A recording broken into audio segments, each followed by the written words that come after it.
Good morning बच्चों। आज का अपना टॉपिक एक उदारवादी नेता के रूप में गोपाल कृष्ण गोखले। गोपाल कृष्ण गोखले को पढ़ने से पहले ये स्पष्ट करना चाहूँगी कि आपका जो पेपर सेकंड है, भारतीय राजनीतिक विचारक, प्रतिनिधि भारतीय राजनीतिक विचारक, जो आपके सिलेबस का सेकंड पेपर है। गोपाल कृष्ण गोखले को पढ़ने से पहले अपन ने राजा राममोहन राय के विचार पढ़े और इससे पूर्व प्राचीन भारतीय राजनीतिक चिंतकों पर अपन ने चर्चा करी, जिसे मनु, कौटिल्य और शुक्र पर विचार करें। राजा राममोहन राय जो कि एक उदारवादी नेता थे, उस पर अपन ने विचार किया, चर्चा करी। आज अपन गोपाल कृष्ण गोखले के विचारों को पढ़ेंगे। राजनीतिक विचार उनके क्या हैं। गोपाल कृष्ण गोखले और जो उदारवादी विचारक हैं और बाल गंगाधर तिलक जो उग्रवादी विचारक हैं, इन दोनों की तुलना भी अपन बाद में देखेंगे। भारतीय राष्ट्रीय आंदोलन में दो विचारधारा देखने को मिलती है, एक उदारवादी विचारधारा और एक उग्रवादी विचारधारा। जहाँ तक उदारवादी विचारधारा का प्रश्न है, जिसका नेतृत्व गोपाल कृष्ण गोखले के हाथों में है, ये प्रार्थना पत्र के माध्यम से, प्रतिनिधि मंडल के माध्यम से अपनी मांग मंगवाने पर विश्वास करते हैं और संवैधानिक तरीकों से, शांतिपूर्ण तरीकों से अपनी बात अंग्रेज सरकार के समक्ष कहते हैं। 1985 से लेकर 1905 तक भारतीय राष्ट्रीय कांग्रेस में केवल एक विचारधारा दिखाई दे रही है, उदारवादी विचारधारा। 1905 के आसपास एक नई विचारधारा का प्रवेश होता है, जिसे उग्रवादी विचारधारा कहते हैं, जिसका नेतृत्व तिलक कर रहे हैं। आज अपन गोपाल कृष्ण गोखले के राजनीतिक विचारों का उल्लेख करेंगे, उस पर चर्चा करेंगे। गोपाल कृष्ण गोखले ने 27 वर्षों तक सार्वजनिक क्षेत्र में कार्य किया, एक शिक्षक के रूप में, एक प्रचारक के रूप में और एक संपादक के रूप में। गोखले के शब्दों में सुशासन स्वशासन का स्थान कभी नहीं ले सकता है, चूँकि छात्र जीवन यदि उनका हम देखें तो शुरू से ही कुशाग्र बुद्धि के रहे, शांति प्रिय रहे, हर कार्य को शांतिपूर्ण तरीके से करना उनके जीवन का एक मकसद था।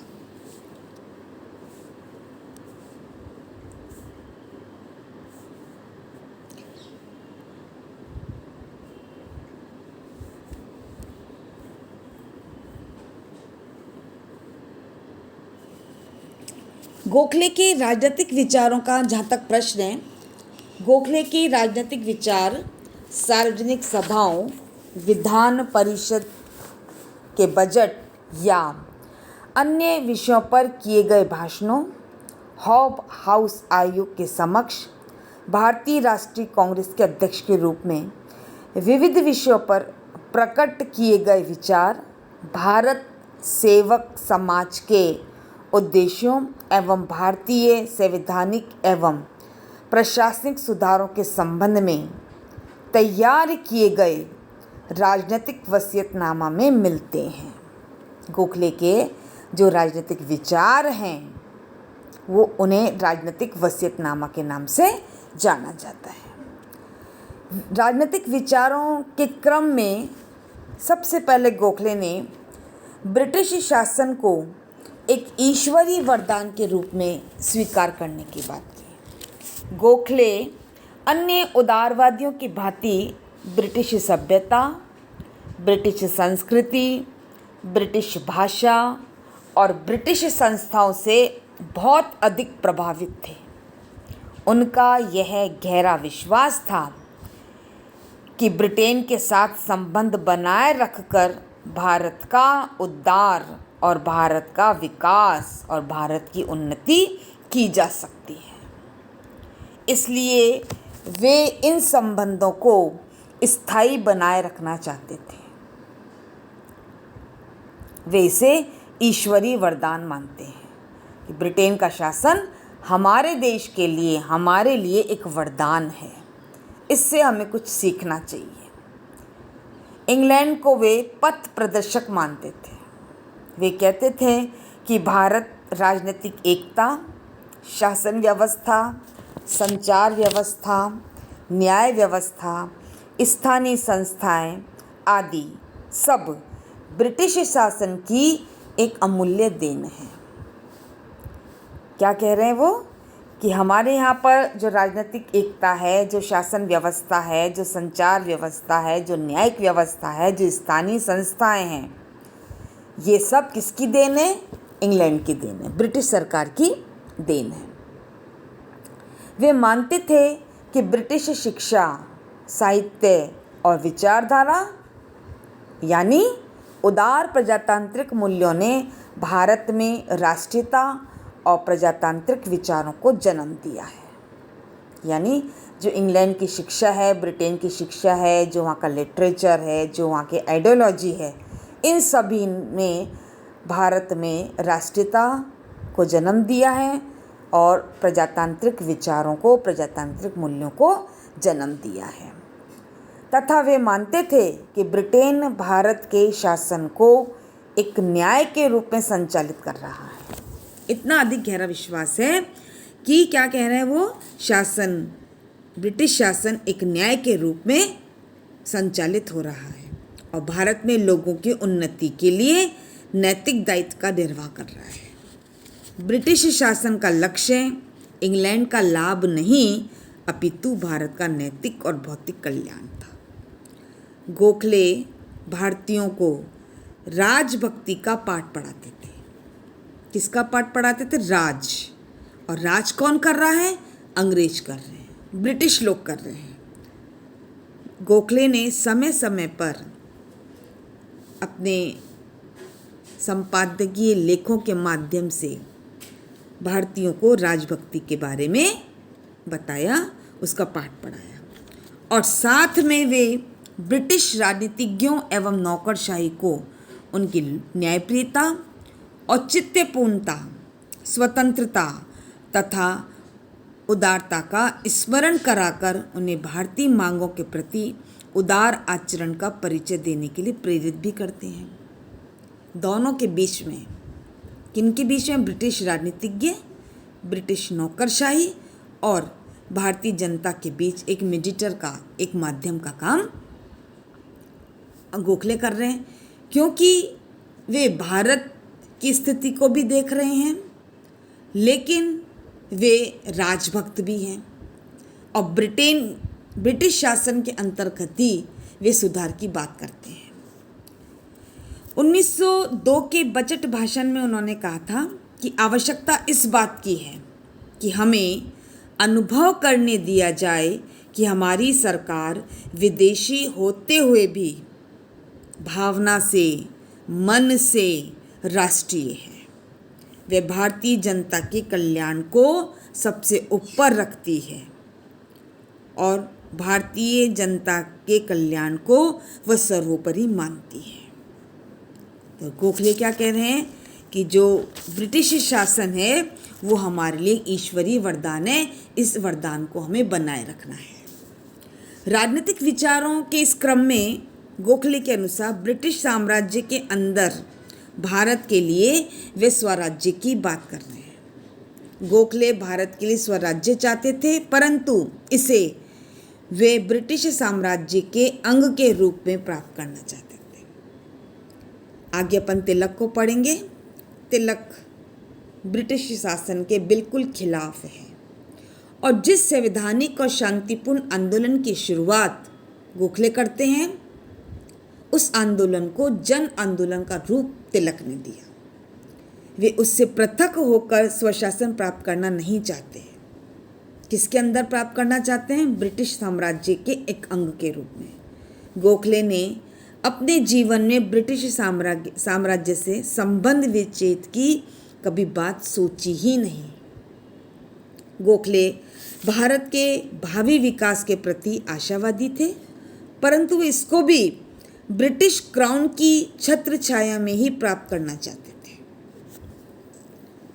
1903 के बजट भाषण में गोखले ने कहा था कि भविष्य में भारत के उद्योगों का विकास होगा। गहरा विश्वास है उन्हें ब्रिटेन की शासन व्यवस्था में। और क्या कह रहे हैं कि भविष्य में भारत के जितने भी उद्योग धंधे हैं उनका विकास होगा, लोगों की शक्तियां जागृत होंगी, समृद्धि बढ़ेगी, उन्नति बढ़ेगी और धन और सुख सुविधाओं के साधनों का अधिक से अधिक मात्रा में वितरण होगा। परंतु इस प्रकार के भविष्य को केवल ब्रिटिश संप्रभु की शक्ति के निरंतर छत्र छाया से ही प्राप्त किया जा सकता है।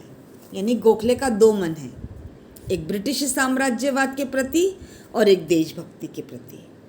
और उनको ऐसा विश्वास था कि एक ऐसा समय अवश्य आएगा कि लोगों की शक्तियां जागृत होगी, चारों तरफ समृद्धि बढ़ेगी, सुख सुविधाओं के साधनों का विस्तार होगा और जो भी साधन हैं उनका व्यापक मात्रा में वितरण होगा। तीसरा जो पॉइंट है, भारतीय समस्याओं का एकमात्र समाधान स्वराज्य ही है। गोखले एकमात्र इसे विकल्प मानते हैं। उनका कहना है कि ब्रिटिश नौकरशाही भारतीय समस्याओं को समझने में असमर्थ थी, क्योंकि उसमें कोई ऐसा व्यक्ति, कोई ऐसा अधिकारी पदाधिकारी नहीं था जिसके भारतीयों की भांति स्थायी हित हो। उनकी नियुक्ति 5 वर्ष के लिए होती थी और वे सेवानिवृत्त होकर पुनः इंग्लैंड वापस लौट जाते थे और इतने साथ अपनी प्रशासनिक योग्यताओं और अनुभवों को भी ले जाते थे। भारतीयों को भारतीय प्रशासन, विशेषकर प्रशासन और सेना के उच्च पदों से अलग रखा गया। इससे यहाँ भारतीय अपने ही देश के शासन से अनभिज्ञ रहते थे। वहाँ उन्हें अपनी योग्यताओं और क्षमताओं का विकास करने का अवसर नहीं मिल पाता था। इससे युवकों में बेरोजगारी बढ़ी, असंतोष बढ़ने लगा। ब्रिटिश नौकरशाही का सत्ता पर एकाधिकार होने से उनकी निरंकुशता और अहंकार में वृद्धि हुई और लोक कल्याण के कार्य पिछड़ते चले गए। जो जनता के हित से संबंधित काम है वो पीछे होते गए। गोखले का विश्वास था कि भारत की इन समस्याओं का समाधान स्वराज्य की स्थापना से ही हो सकता है।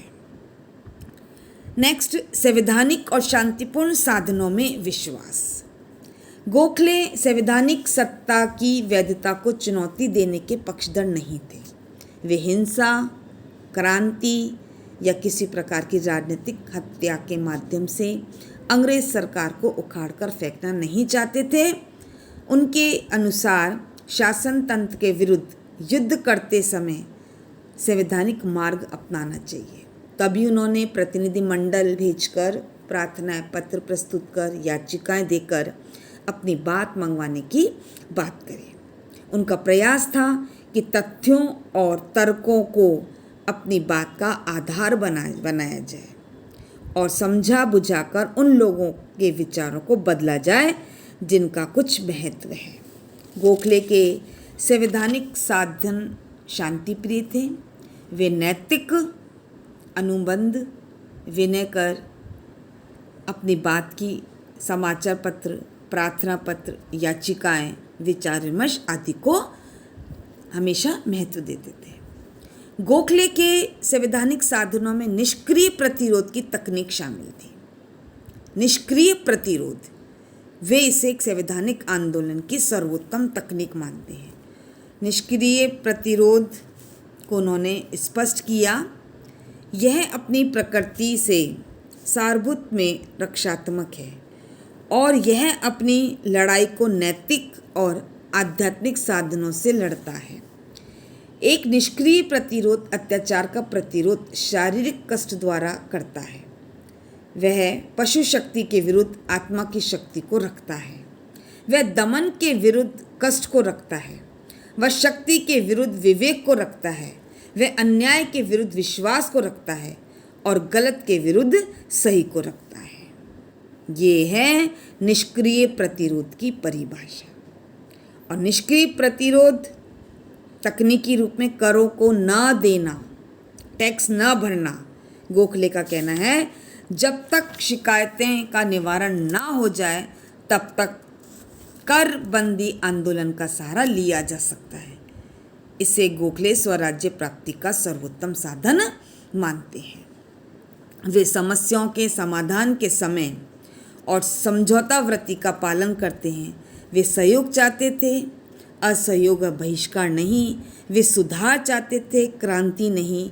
वे समन्वय चाहते थे, विरोध नहीं। वे मानव प्रकृति के शेष तत्वों की अपील करते थे। वे उनके आसुरी तत्वों को उत्तेजित नहीं करते थे। वे राजनीतिक का आध्यात्मिकरण चाहते थे। वे साध्य और साधनों की पवित्रता पर बल देते थे।